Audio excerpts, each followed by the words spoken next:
Well, welcome. Thank you so much for joining us. My name is Claire Morrell, and I have the privilege of serving as a policy analyst at the Ethics and Public Policy Center, heading up our Big Tech project. We thank you for tuning in today to this important online event, Beyond Censorship: Social Media's Harms to Children and Families. Unfair and ideologically driven censorship is not the only problem plaguing social media platforms today. They are increasingly being shown to have harmful effects on our children and families, too. So, with this event, we are pivoting and broadening our focus from big tech censorship issues to ask deeper questions about how we should think about the platforms operated by big tech companies and their impact on our children, families, and society. We want to consider today what is best for human flourishing. I think often the de facto mindset in our culture can be that technology is mainly beneficial and we embrace it without caution. But is that true? Often over time, we come to realize there are harmful aspects to these technologies. And so we want to start today just questioning how beneficial is social media? Do we really need it? And is it best for our human flourishing? So recently, social media platforms have been in the spotlight as harms of their technologies have been exposed.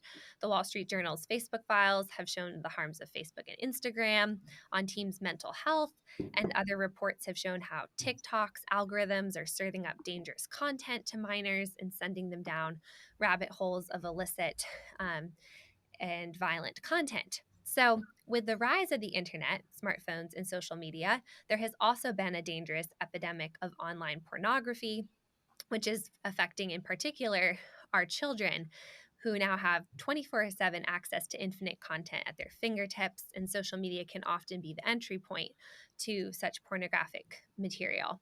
And lastly, we want to talk about the use of social media platforms and the way they are designed have fundamentally changed how we relate to each other and communicate, affecting our family and community relationships. So, these are the issues we're excited to dig into today with our esteemed panelists.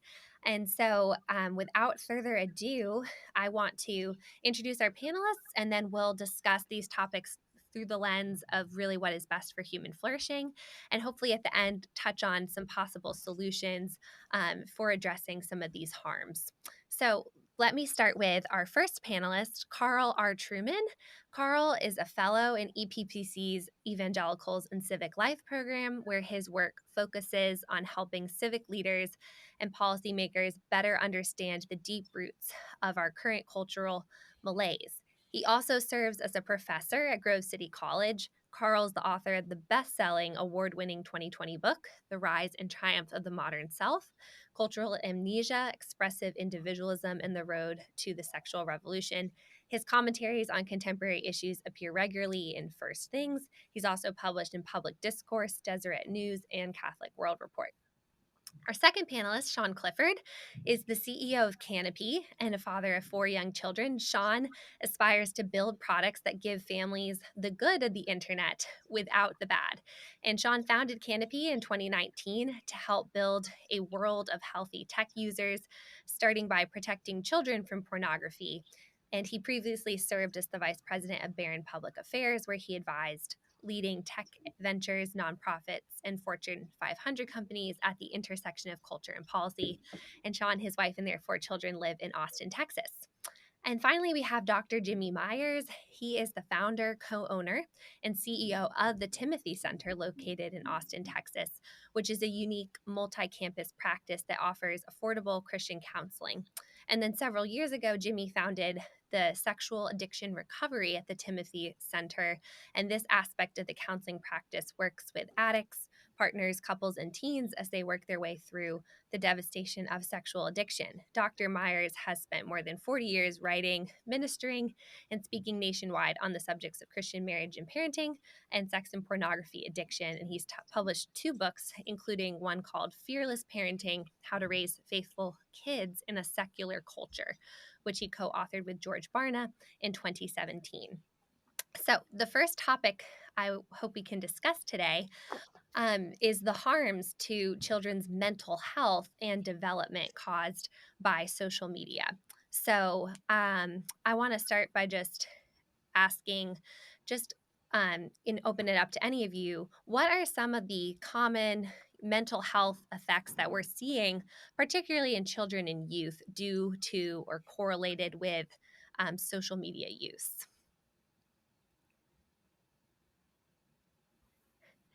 Shall I go first? Anyone, please welcome. You're welcome to jump in. Well, it seems to me one of the big problems with social media is the way, well, one of the problems is it's massively expanded the scope for what one might call social recognition or social acknowledgement by peers. I think when I was growing up, I had a group of 7 or 8 friends. I knew them, I had physical interactions with them. They were the only people whose approval I needed as I was growing up in order to have a secure sense of selfhood. I think what I'm noticing among young people today is when they use things like Instagram, Twitter, Facebook, you massively expand the number of people whose opinions may come to be important for your sense of selfhood and well-being and security. And my hunch is that a lot of the anxiety we're seeing rising among young people today is because we no longer have that small and secure group of friends to give us a sense of self and self-worth that we had in times past. That social media has really shattered that as a possibility and has led to increasing levels of anxiety. I think at Grove City College, 40% of the students at Grove will have some contact with the counselling centre while they're here. That strikes me as extremely high, Mm. particularly for students, many of whom come from pretty safe, secure, stable, well-off backgrounds. What's the reason for that? I suspect the reason for that is things that go on social media. No, that's really helpful. Um, Sean, do you have anything to add? Certainly. Look, I think the first thing we all need to acknowledge is that we are in the midst of a massive social experiment. Let's bear in mind that the smartphone emerged just 12 years ago, and we effectively went from the invention of this new tool to near universal penetration, especially among teenagers, approaching 95% now, in the span of just a few years. So we're still trying Mm. to unpack exactly how it's impacting. And needless to say, it's multifaceted. There's so many ways that it is changing at a very deep level adolescence in America. So as we try to unpack that, I look to some of the research that's been done, and we can tackle this from different angles. From the social research, I think Dr. Jean Twenge, in conjunction with Jonathan Haidt, have really demonstrated that there's been a market shift. If you look at longitudinal data, you will always see ups and downs in mental health and different trends. Something happened with the advent of the smartphone and the advent of Mm. social media that has caused a significant transformation in mental health, and it's moving in a problematic direction. You now have a jump where 1/3 of American teenagers report being moderately to severely depressed in the last year. That's up 50% alone in the last year. You now have a doubling of teenagers reporting that they've had a major depressive incident in the last 12-month period. It's from 5 to Wow. 10% for boys, and from about 12% to 26% for girls. And look, we're still trying to pinpoint exactly what it is, but much of the evidence suggests that this is tied to social media. The challenge that I think we need to confront is number one, I'm not sure social media is going away. Technology is so entrenched in our lives. Your Mm. teenagers' social life is their digital life. So the question is, how can we find ways to shift it, to really understand that which is resulting in kind of this toxic impact on mental health, and that which actually does facilitate greater communication, education, and opportunities to learn. The last thing Mm. that I'll briefly say is I think one of the aspects that I'm interested in is these platforms have now taken something that used to be a little bit more fixed in terms of our identity and turned it into almost something that's plastic and performative, where your identity, what you Mm. project out to the world, can change by changing a profile picture or what you're liking or things like that, who you're associated with. And so that in turn, I Mm-hmm. think, has led to a lot of teenagers to view identity not as something that's a core and fixed representation of themselves that shifts in time, but something that's a lot more plastic, fluid, open. And that's pressure, right? It's a lot of pressure to figure out every day how you're going to define yourself to the world and project it out. So I think that plays a role as well. No, that's very helpful. Yeah, and I don't know if either of you are able to speak to this, but I've been reading more and more recently that social media seems to be disproportionately affecting teenage girls more than boys in some of these symptoms, particularly around anxiety and depression, I think stemming off of some of the social comparison that is constant on these platforms. So I don't know if either of you could speak to why this might be the case that girls are being affected differently by social media than boys, and if that's not a familiar topic to either of you, that's fine. It's just something that I've seen more and more articles coming out about, is particularly how these platforms are affecting teenage girls. I'll jump out with two quick observations. The first is if you look at how teenagers are spending their time and the breakdown between boys and girls, they're spending their time online in different ways. And so this is a overgeneralization, but boys allocate more of their time towards online games.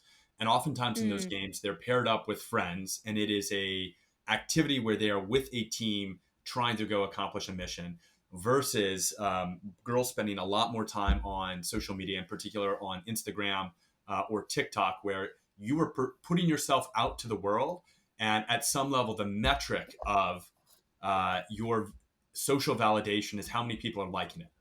So the mm, first is I think girls are more exposed to social media platforms where the likes that come in or that peer validation is just a present and active part of the platform itself. The second thing mm, I'll say is in look, I don't believe that this study has been published, but there was interesting work that was looking at the incentives that social media platforms put out, and one of the questions was, are there different incentives for boys and girls? And here was the example. They looked at, I think it was TikTok, and if a girl included content that was judged more sexualized, more skin, something like that, the payoff in terms of validation and likes was much greater for girls than it was for boys. So, mm, shirtless photo of a boy did not result in the same boost of likes as did mm, a equally sexualized image of a girl. So the incentive mm. structure was pushing people to post the type of content that oftentimes moves them in a sexualized direction that is correlated pretty significantly with having more anxiety around body image and how the world is viewing you and what you need to present. Wow, that's very interesting. um Carl, do you have anything to add? I have more questions, but I didn't want to cut you off if you had something on this question. No, no, nothing to add to that at all.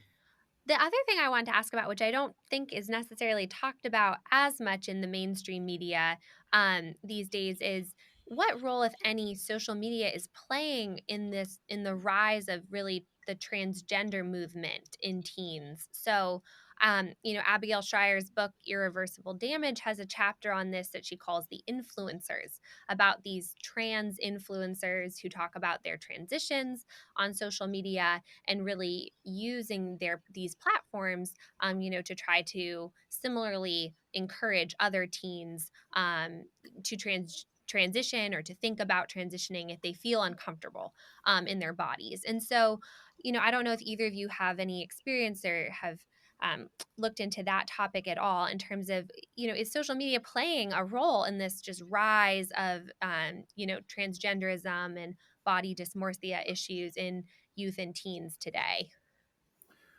A couple of comments on that. I think one of the things that things like TikTok, YouTube do is they trade in narratives, and I think narratives are very very powerful, particularly Mm, for all human beings, but particularly for young people. And I think what Abigail Schreier does in her book is demonstrate how the people that she's looking at who are transitioning have not been persuaded to do that by an argument. mm, Their imaginations have been gripped by a narrative, and I think mm, that visual media, TikTok, YouTube lend themselves to that kind of storytelling. Secondly, I think we may want to talk about this more later on, but I think that the new media in general is causing a realignment or a reconfiguration of authority structures. I'm a Reformation man by background and training, and there's one way of writing the Reformation story wherein it's addressing the impact of the printing press mm, on relations of power in Europe in the late 15th through to the early 17th centuries. And you see the printing press reshapes authority structures on a Hmm. political level. I think we can see that with social media today. It strikes me that certainly reading books like Abigail Shrier's and chatting to students at college, that social media is emerging as an authority Hmm. in a way that is undermining or supplanting that position that's typically been occupied by parents and by schools. Right. I remember a couple of years ago, a student saying to me, one thing you need to realize, Dr. Truman, is the most important voices in young people's lives are not parents, they're not schools. They're Hmm. what they're seeing on YouTube and TikTok. So I Hmm. suspect that the LGBTQ movement is merely one symptom of what's going on there. That what we're actually seeing is that the most significant input into young people's lives today is not coming through the kind of channels that people of my generation experienced or would expect, but actually this new media is reshaping the way people relate to each other in authority structures in a dramatic way, more dramatic than the 16th century, which incidentally led to 150 years of bloody conflict in Europe. So it's not a very positive outlook from that perspective. But I think perhaps the 16th century is the nearest analogy we can find to the information technology revolution of today. Wow, no, that's a really fascinating observation. Even just thinking of some of these things are symptoms of what you're talking about, a broader shift in authority today, which is really fascinating. Um, we can circle back on some of the social media harms on mental health effects, but I did just want to touch on pornography, since I think we are seeing this epidemic of online pornography today, which is definitely being facilitated by social media. And so, Sean, I know this is also an area of expertise for you, given the company that you founded to try to help address this problem. But, either of you can speak to this. Where is pornography being found on the internet these days, and just how prevalent, really is it? And like, what kinds of content and types of pornography are we seeing these days in terms of particularly how that might be affecting children or children being exposed to that content. Well, Claire, not to quibble with the question, but one of the things you said is where is it being found? And regrettably today, it's finding you. It's finding our children. And Mm. it used to Mm. be that pornography was difficult to obtain, and then should you find it, somewhat limited in what it actually provided. So I think for so many parents out there and for society at large, we still think of Playboy when we think of pornography. That kind of captures it. And it was a magazine, difficult to obtain if you were a child, that had 12 to 14 static images. So limited in its overall impact, still potentially very formative. Whereas today, pornography is everywhere. Not only has it proliferated in the number of pornographic sites that are out there that are attracting billions and billions of views, but it's now appearing on so many of the most popular platforms that you would think would not be host to this type of content. So whether it's Twitter or Reddit or any platform that allows user-generated content, explicit material is appearing.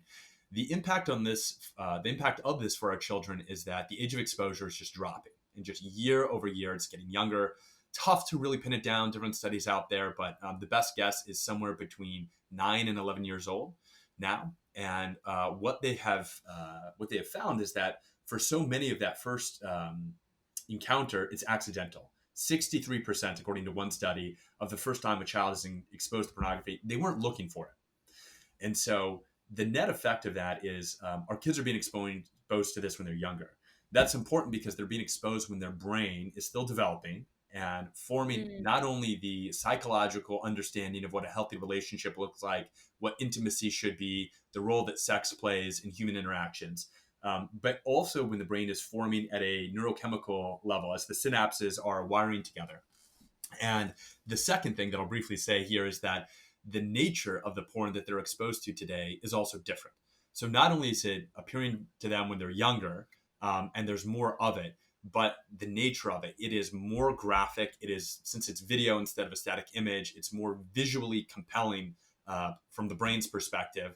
And the combination of the accessibility, the infant variety, is leading to it being the most bingeable pornography ever created. So the young age of exposure, the accessibility results in a more addictive pornography than we've ever encountered before. yes, this is an age-old problem. Plato warned about it when it was drawings on little clay shards, but we're a far world from that. We're even a far world from Playboy. And so that, I think, is what's novel about this current moment.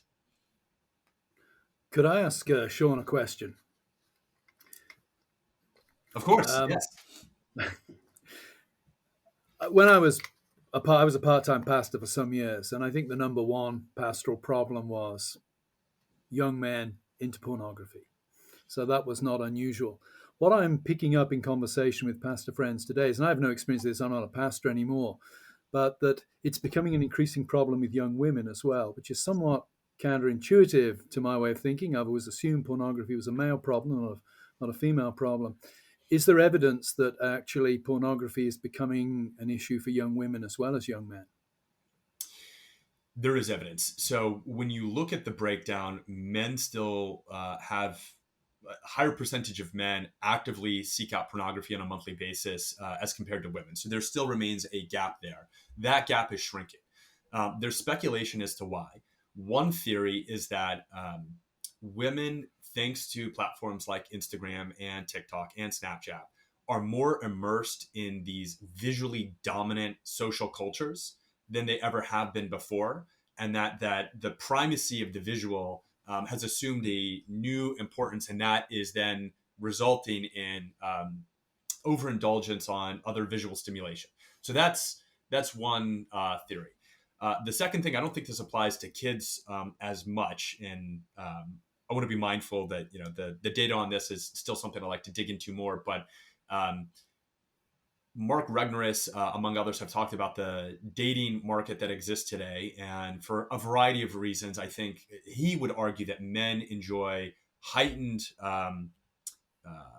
capital or power in the dating market, and that they're now dictating more terms. And one of the things that's resulted in is they have expectations around what should happen in intimacy that have been informed by pornography, and that they are then trying to impose or bring into their relationships, driving, and this is again the theory, that driving more women to then seek out what is it? Like, what is this thing that has set expectations and is informing what should be? So it's now looked as a normative source of behavior that if you want to be successful in the dating marketplace, you need to be aware of. Again, that's one seems a little bit more tenuous, but overall, yeah, the numbers for men and women are both going up, but the gap between them is shrinking. That was really helpful, Sean. Thank you so much for your answers. We are going to be joined now by Dr. Jimmy Myers, who I introduced earlier. He's now going to join us. Well, welcome, Dr. Myers. We're so glad to have you. And as we were just discussing the harms of the online pornography epidemic today, Dr. Myers, I wanted to ask you about what that looks like in your counseling practice, what you are seeing, particularly in this next rising generation of youth who are struggling with pornography, what that might look like, and just what you're seeing in terms of your firsthand practice in counseling individuals struggling with pornography. Sure. Things changed. When people think about pornography, they think, oh, Playboy, or it's this, they'll say, well, porn's been around forever. Boys will be boys. This is not your father's pornography, especially with the advent of the late 2000s, around 2010, with the widespread use of high-speed internet. We're seeing a process addiction emerge like never before. One of the main gists behind how our brain works is this concept of supernormal stimuli. There's the famous cardboard butterfly experiment back in the 70s, where they took a butterfly, they made a cardboard replica of a female butterfly, but made the color scheme slightly more vibrant and made the actual cardboard replica slightly larger than an actual female. And when they released all the males and females back into the cages with these cardboard butterflies, all the males immediately began trying to mate with the cardboard butterflies. And this idea of supernormal stimuli came about. We want something that is bigger, better, different, unique. And what high-speed internet pornography does is it supplies this supernormal stimuli, never ending. You know, if you're addicted to alcohol, at some point you run out of money. Mm-hmm. Cocaine, you run out of money very quickly. Mm. But with high-speed internet porn, it's a never-ending supply of this dopamine-producing behavior. And Mm. so we're seeing, the use of pornography in children. Now the average age of first use is somewhere between 8 and 10. And by 10, they are actively seeking it out. They're not, just being shown by some friend or something. So the more we know about neuroplasticity and how the brain works, and you take something like pornography that a kid, let's say they are exposed at age 8, and they're looking at this material consistently, frequently over a long duration, Mm. then their brains physically alter over time. Wow. And then it sets in motion this set of expectations that the brain has for how it's going to be soothed and numbed for the rest of a person's life. Mm. So the Wow. impact is fairly devastating on individuals, and then when they get old enough to try to enter into a long-term relationship. Mm. Wow. And just from your experience in counseling individuals, I'm just curious, what are the ways they're often first exposed to this content, just for parents, to be aware in terms of, I know parents want to protect their children from this type of material. So Sure. how are they first coming across this? Is social media playing any role? Is it their peers? What do you often see in the Right. people that you're counseling? Well, social media is the easiest because porn can be accessed on every social media platform there is. Snapchat exists for that purpose. But there was an op-ed done in the Dallas Morning News, I want to say maybe a year and a half ago, written by a mother who said, as long as sixth graders have access, this was the headline, as long as sixth graders have access to rape porn, then school itself becomes a toxic environment. And it was from her own daughter's experience of boys approaching her at her middle school and showing her, just very violent rape porn. Wow. So the early exposure, first exposure, does tend to be either accidental or a friend on a bus or whatever. But by age 10, the topic is so hot Mm. that they now know what it is. They know people who look at it. They've heard of this in their peer groups, and they are now actively seeking it out, which Wow. is where Sean comes in. Yes. No, that's great. That is really eye-opening, just to be aware of. And I guess the last question on pornography before I actually ask about some just broader societal effects, is, are you all concerned about beyond just the effect on individual people, the effect that this kind of epidemic of online pornography is having at a kind of civilizational level? What are going to be the long-term effects if this is what all of our children and youth are being exposed to, in terms of what effect that will have long-term on marriages, families, society, these building blocks of our civilization? If you all have anything to add on that. I think the effect could be devastating. It's a work in progress. We have no idea where it's going to end. But I would say when you combine the very thin sexual ethic that society now operates with, which is essentially that of consent, with the kind of extreme pornography that Jimmy's just talked about, I think we can assume that over time, people's tolerance for and even approval of acts that were once considered to be violent, degrading, and dehumanizing, the tolerance and approval for that will increase. I think we will see a continual loosening of sexual morality over the coming generation in a way that I think will be very detrimental to society. I'm not a huge fan of Sigmund Freud, but I think Freud has a point that sexual codes lie at the heart of what a civilization is. And when those codes get demolished or transformed, it's not the equivalent of adding a few cents to income tax. It goes to the very heart of what a people is. So I'm very pessimistic, I think, about the future if pornography continues to be quite frank, normalized as it clearly is being so at the moment. Yeah. And there's when what we're seeing individually, the impact on the individuals, of course, is then impacting relationships. There have been so many different studies that have indicated that the more porn is viewed by someone in a long-term relationship, the less they feel lovable, the less they love their partner, the entitlement, the objectification that comes about. You're already seeing now almost a quarter of all people, men seeking help for erectile dysfunction, are now under 30 years of age. That was unheard of, 15 years ago. And so you see that on a societal level. The good news is teenagers are having less sex. Yay. But the problem is because they're getting their sexual needs met online. Marriage, long-term relationships are getting to be older and older. Marriage, the average age of first getting married now is getting later and later in life.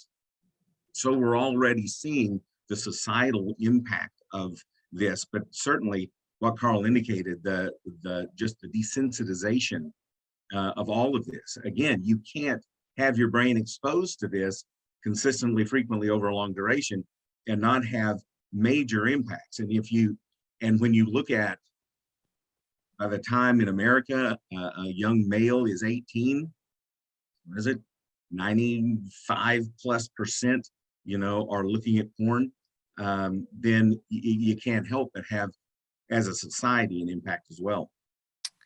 Right. No, that's great. And that's a great segue into our kind of third and final topic I really wanted to touch on, was just the harms to families and society arising out of social media and, and therefore also out of pornography online.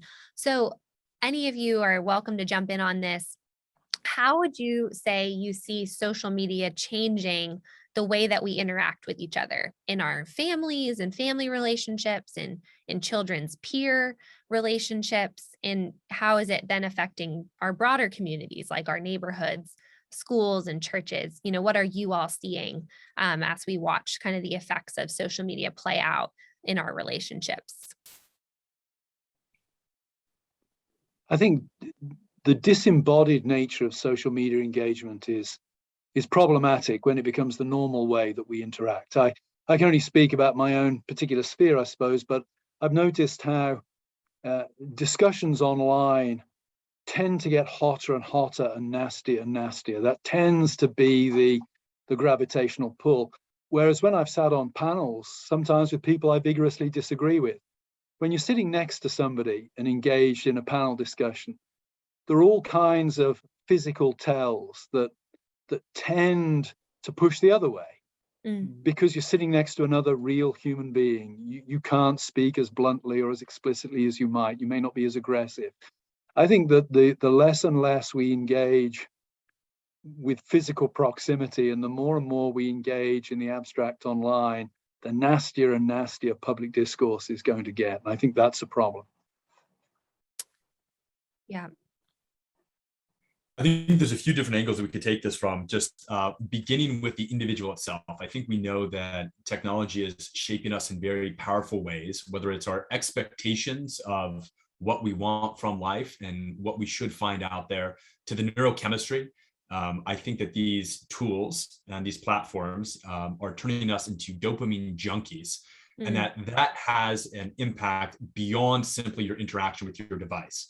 It's not that you're used to dopamine here and your brain then maintains level and normal expectations elsewhere in life, right? It's all commingled together. So it's impacting us as individuals, which then obviously has broader implications for how we interact within a family, whether we want to look at what it's crowding out. As Jimmy just alluded, it's crowding out. One of the stats is, yes, teenagers are having less sex, in part because they're meeting in person less. And this actually predates COVID. right? They are spending a lot less time socializing in person together. And so it is crowding out, it's transforming it. And there's some, again, some advances that I think are beneficial, but it is radically transformed, especially for the American teenager, what social life looks like. And I think that it's not going away. This is not something that you can put back into the bag. And so the task is to figure out, we're in the early stages of this massive social experiment. What does it look like to live well with technology? We have our aims. I don't think our aims have shifted that dramatically, but these tools are now there and they're changing them. What would it look like to reimagine the ways that they could facilitate this? Some of that will require different tools. Some of it will require different business models. So long as social media profits from harvesting as much of your attention as possible, I think the incentives will push them in a direction that is perhaps contrary to what we want to get from technology. But I think the thing that gives me some hope is that people recognize that the ways in which we're using tech now is not leading towards flourishing. We're not happy. Each individual step may feel small and incremental and in and of itself, not that big of a deal, but very few people look at how technology has impacted their individual life, their relationships, their community, and says that as a whole, it's an unvarnished good. So I think that will be the spur and the impetus for people to find alternative ways forward. No, that's great. And I do believe that when we know that no man is an island, but we're also discovering that no man is Grand Central Station either. This grand experiment of 24/7 social interaction. Technology is always, far, outpaced, our moral and ethical response to the technology. When the Model T was invented, anyone could ride a horse, a kid could ride a horse, and then comes the Model T. And after a while, they're going, well, maybe a 9-year-old driving this thing is not the brightest thing to do. And so we look at it and we see the implications, and we now address it again in a more proper, much more well-balanced way. And the social media, we've just handed this to children. And I'm sure, as has been mentioned before, we keep kids away from gambling and cigarettes and alcohol, but these dopamine producing devices, we're throwing these devices at children at earlier and earlier ages, just so that our children don't stand out in any way from a culture that we all dislike. And yet in some way, parents are trying to make sure that their kids reflect exactly that culture. Wow. That's very interesting. Yeah, one question I wanted to ask on this too is, there's a lot of attention, even this week. The Senate Commerce Committee is holding like 2 different hearings, one tomorrow with Instagram's CEO on the harms to kids, particularly the way they've designed, their app and the algorithms. And then also on Thursday, there's a hearing on kind of dangerous algorithms, how these algorithms are causing harms. And so a question that I have, and I would be curious to hear your thoughts, is, are the issues arising in teens' mental health, in the epidemic of pornography, and then in these kind of fraying or changing of relationships and the way we interact, is it mainly because of the way social media is designed, or is it how we all are using social media? What kind of, how much of the blame lies with these companies and the way they've designed their, products? How much of the blame lies with us, maybe not being as discerning as we should with our use of technology? Or, is it some mix of both? So I'd be Absolutely. curious It's just to hear your thoughts. how they're designed then produces the usage. And there's no way of getting around. And what is it, the Netflix documentary, Social Dilemma, I guess? Yes. And what I love about that is they have the engineers that actually designed to have that little red dot appear every time that you get a like or whatever. So yes, this platform was designed to keep eyeballs on the screen. And the negative impact of that is irrelevant when it comes to the bottom line.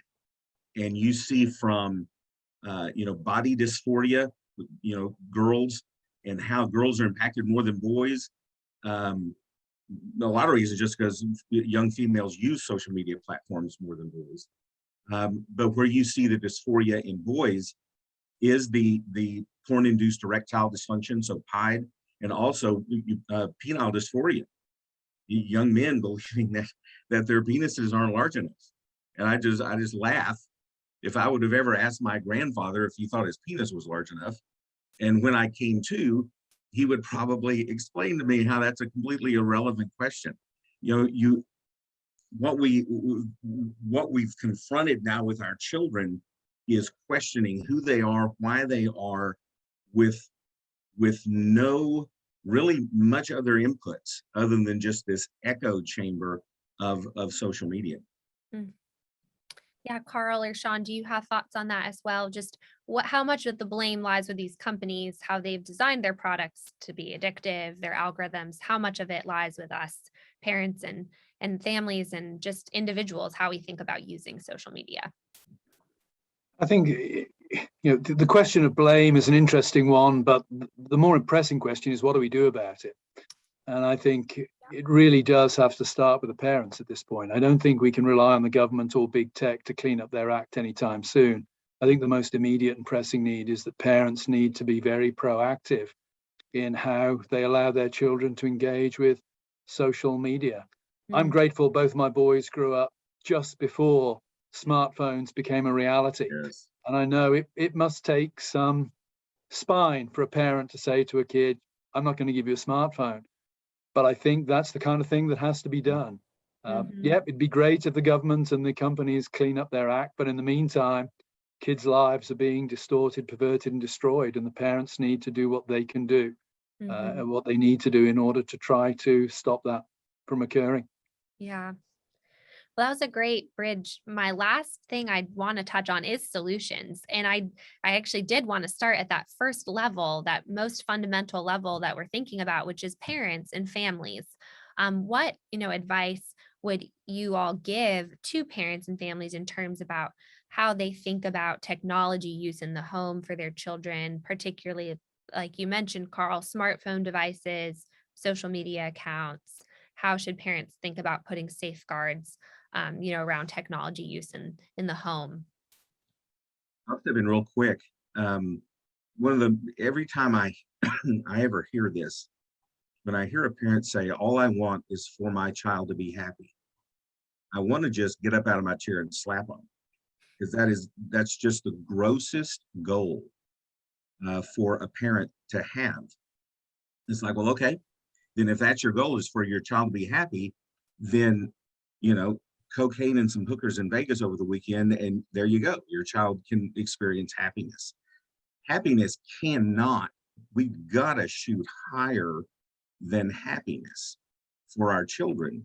Our job is not to make our children happy. I know when they're happy, they're not in our hair. They're leaving us alone. But which is why, all you need to be a bad parent is a lazy boy and a remote control. To be a good parent, it's hard. It takes a lot of effort.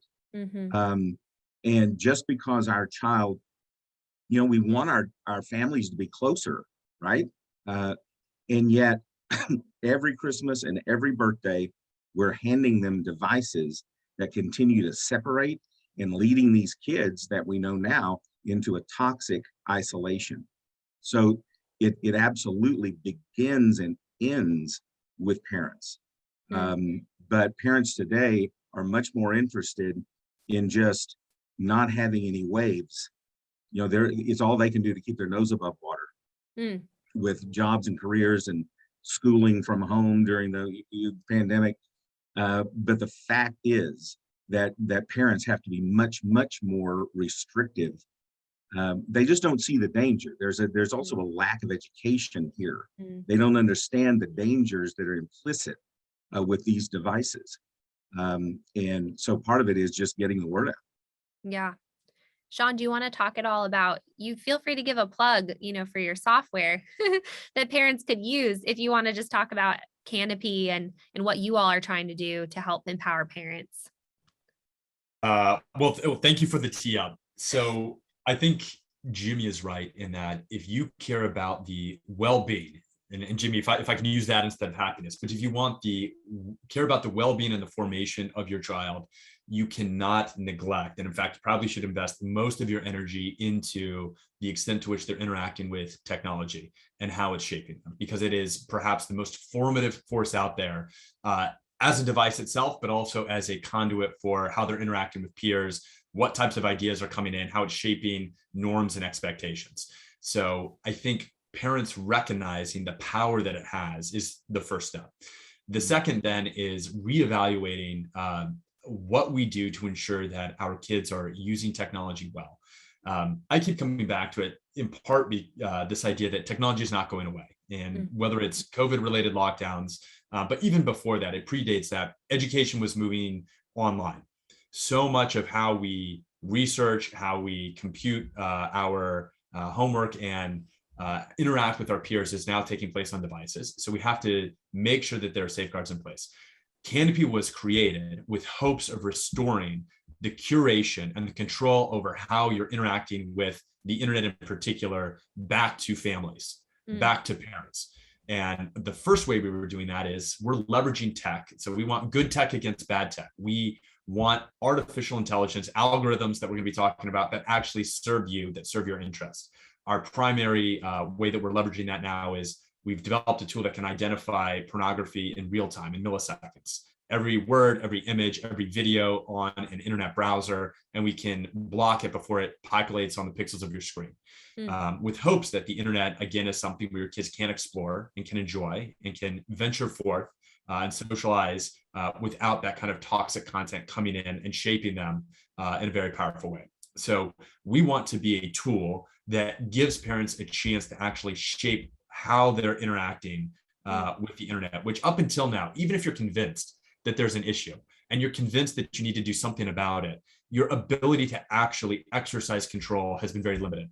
That's the gap that we identified, and that's really where we wanted to jump in and assist as they navigate this crazy digital world.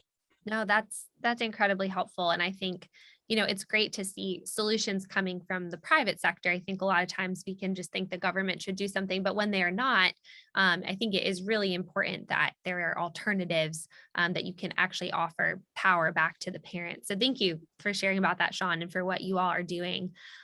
Just briefly, in the limited time we have left, a couple other levels of kind of thinking about solutions, on the intellectual or academic level. And Carl, I know this is really the world that you're in. Like, what kind of arguments do we need to be making to win public opinion on combating pornography and confronting kind of these problems of social media? What are these arguments that we can make to really change the current culture on this?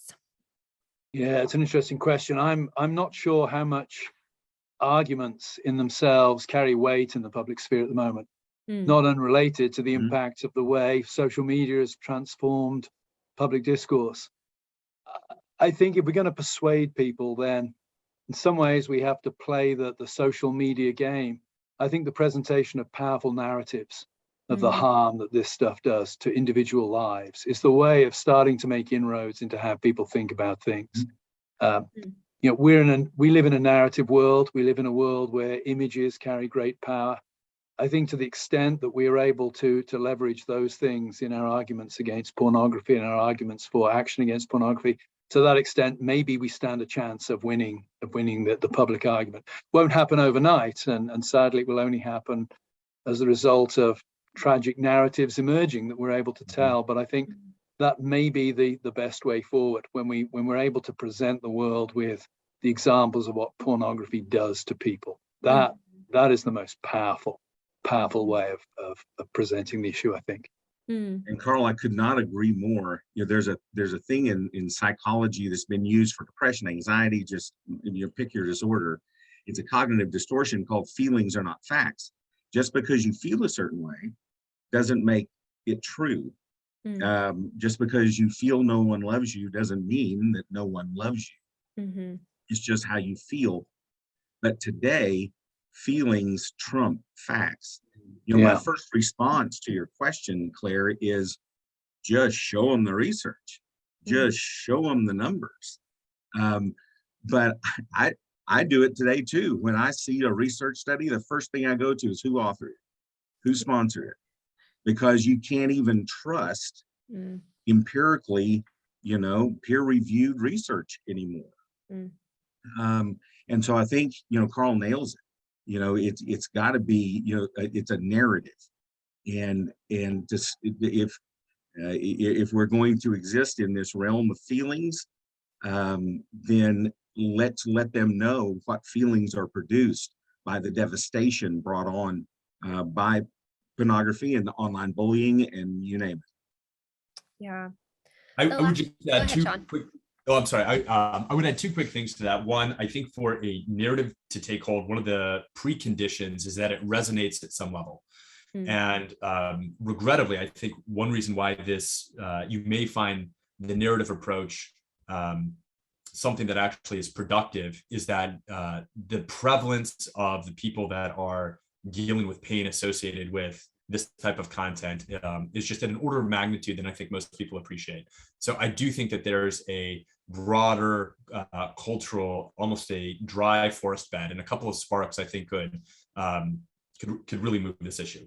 mm, I think that the second thing that I would say with respect to what could have an impact, and as we think about the broader society and how people are trying to address pornography, we have this public health machinery in place that mm, has been deployed, and we can debate the merits of whether or not we agree with each individual lesson, but initially deployed against smoking.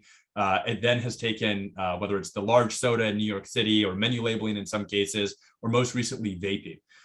But when this gets going, this is something that I think has been demonstrated to really have a broader societal impact in a way in which, if you think historically about pornography, there was a coalition that existed, and this rises above it and has reframing how people are conceiving of it. That to me, I think, is an opportunity. And as Jimmy has alluded, the research is now there. You still need to check it, of course, but the research is now there to make a very compelling, fact-based, scientifically sound argument that this is impacting us in very profound ways that are not consistent with a broad understanding of the public good.